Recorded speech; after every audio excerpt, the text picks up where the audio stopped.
నాకు 19 సంవత్సరాలు. నేను ఇంటర్మీడియట్ చదువుకున్నాను. గత 2 సంవత్సరాల క్రితం నన్ను పుల్లబడి సత్యదేవ్ అని చెప్పి ఒక అతను లవ్ చేస్తున్నాడని చెప్పి నేను పెళ్లి చేసుకుంటాను, నిన్ను లవ్ చేస్తున్నానని చెప్పి నా వెంట తిరిగేవాడు. నా వెంట తిరుగుతుంటే ఇలాగా తన ఇష్టపడుతున్నాడని చెప్పి నేను కూడా ఇష్టపడ్డాను. ఇంట్లో ఎవరు లేని సమయంలో తను మా ఇంటికి వచ్చి మేమిద్దరం ఫిజికల్ గా కలవడం జరిగింది. దీనివల్ల నాకు మొన్న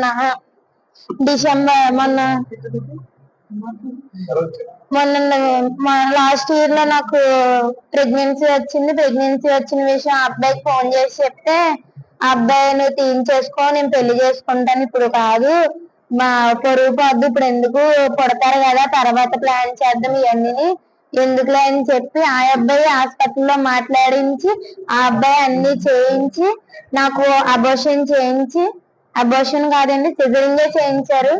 నాకు బిడ్డని కోసి బాబు పుట్టాడు. బాబు కూడా పుట్టగానే బాబు చనిపోయాడండి.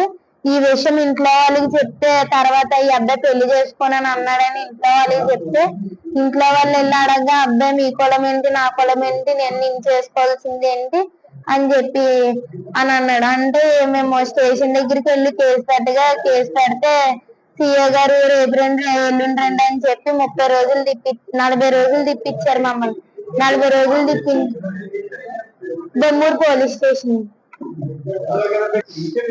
అయితే ఇది ఇలా ఉండగా మా కలెక్టర్ గారి దగ్గరికి వెళ్ళాడగా కలెక్టర్ గారు యాక్షన్ తీసుకోవాలని చెప్తే 1 స్టాప్ వాళ్ళకి అప్ చేస్తే 1 స్టాప్ వాళ్ళు వచ్చి అడగగా మేము పెట్టేస్తామమ్మా, అబ్బాయి పెళ్లి చేసుకుంటాడని చెప్పి ఇప్పటివరకు ఆగాం మేము, లేదంటే పెట్టేద్దామని చెప్తే అబ్బాయిని నన్ను పిలిపించి అడిగితే పెళ్లి చేసుకుంటామంటే 1 రోజుల్లో పెళ్లి చేసుకుంటానని అన్నాడండి.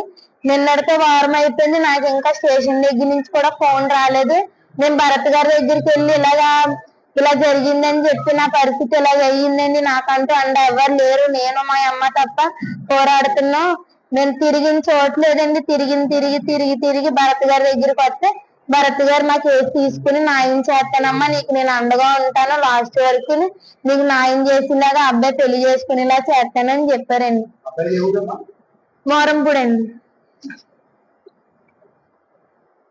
నేను 10th క్లాస్ చదువుతున్నాను. 3 years అవుతుంది. అప్పుడు అమ్మాయి మైనర్, గర్భం వచ్చినప్పటికీ మైనరే, ఆయన సిజేరియన్ చేసినప్పుడు కూడా మైనరే, అప్పటికే మైనరే. మరి ఒక దుర్మార్గంగా డాక్టర్ మరి ఎవరికి పెళ్లి చేయండి ఆ అబ్బాయితో. ఏదైనా ఇంత దుర్మార్గం జరుగుతుంది ఆ అబ్బాయి పెళ్లి చేసుకుంటాడని చెప్పాడని చెప్పి నా బిడ్డను కూడా నేను చంపుకున్నానండి.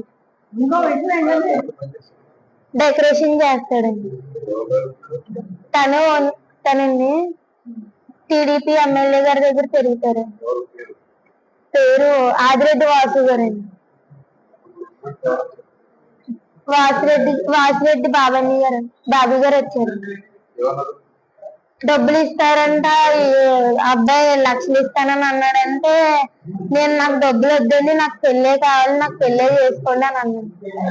పెళ్లి చేసుకోవడంటే కేసుకు వెళ్ళిపోమని అన్నాడు అని అన్నాడు.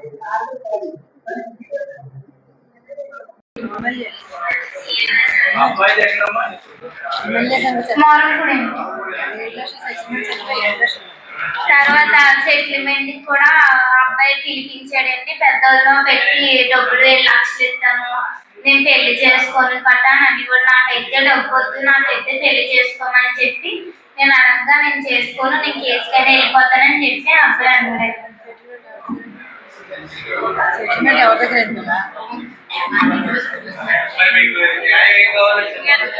నాకైతే న్యాయం అయితే పెళ్లి చేయాలి.